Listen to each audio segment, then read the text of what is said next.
voilà, Chekfit, nous nous retrouvons ici au Parlement, non, à la Commission européenne, pour rencontrer le président de la Commission européenne, notamment dans le cadre du plaidoyer qui est en train d'être fait pour le tribunal pénal international.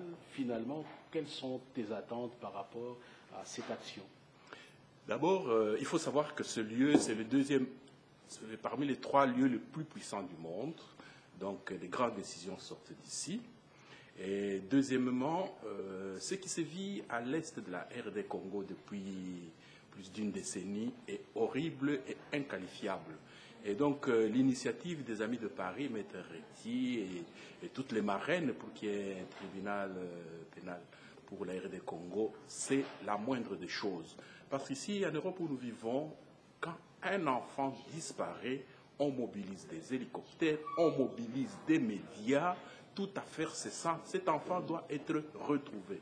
Chez nous, ce n'est pas un enfant qui disparaît, c'est des mamans qui auraient dû donner des enfants qu'on viole, qu'on tue.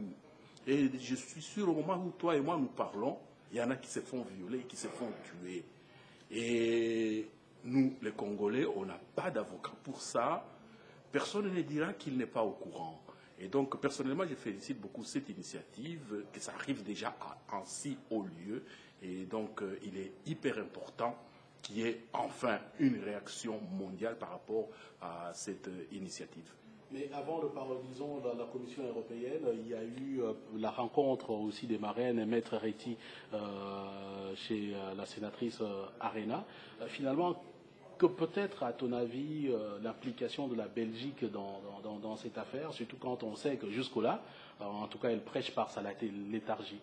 Oui, vous savez, je vis en Belgique depuis 11 ans. Je suis au regret de dire que la Belgique aurait pu mieux faire. Bon, c'est vrai, la Belgique, du point de vue géographique, ce n'est pas un grand pays, mais stratégiquement, la Belgique héberge quand même l'Union européenne. La Belgique a été notre métropole. Et donc, les autres grands du monde, ils n'ont pas le temps de s'occuper du Congo. Et il suffit que la Belgique dise quelque chose, dit tiens, c'est bon. Et donc, s'il ne faut rien, nous pensons que la Belgique n'a rien dit. Mais pourquoi la Belgique ne dit rien? Et donc, nous avons vu effectivement la sénatrice Marie-Arena qui a montré ce qu'ils ont pu faire, mais c'est encore au niveau des résolutions. C'est bien, c'est un pas, mais on veut plus. Il faut une prise de position politique claire et nette.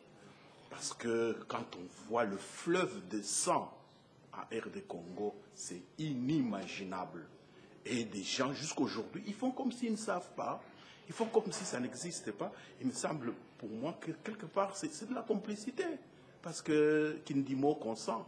Les gens souffrent, vous ne dites rien. Donc vous êtes content qu'ils souffrent. Et vous êtes content pourquoi? Parce que vous avez des intérêts là-dedans. Et une belle phrase de Marie-Arena, elle a dit, mais effectivement, le vrai problème, ce sont ces richesses-là. Il y a des vautours, il y a des gens, il y a des pays, il y a des multinationales qui vivent grâce à ces richesses-là et qui n'aimeraient pas que ce chaos se termine parce qu'eux, ils s'en mettent plein les poches. Mais c'est inhumain et ça devrait s'arrêter.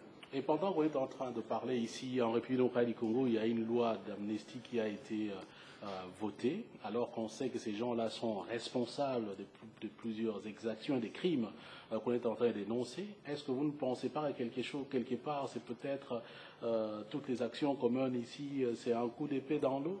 Bon, vous savez, déjà, moi, dès le départ, ce Parlement-là, moi, je le considère comme un Parlement de fait. C'est une caisse de résonance. Parce qu'un parlementaire, c'est un monsieur. Ce n'est pas quelqu'un à qui on tend une enveloppe et il tourne Kazakh. Et puis on sait comment ils sont arrivés le 28 mai 2011. Nous le savons. Ce n'est pas parce que nous ne le disons pas qu'ils sont devenus parlementaires. Pour moi, ils sont là.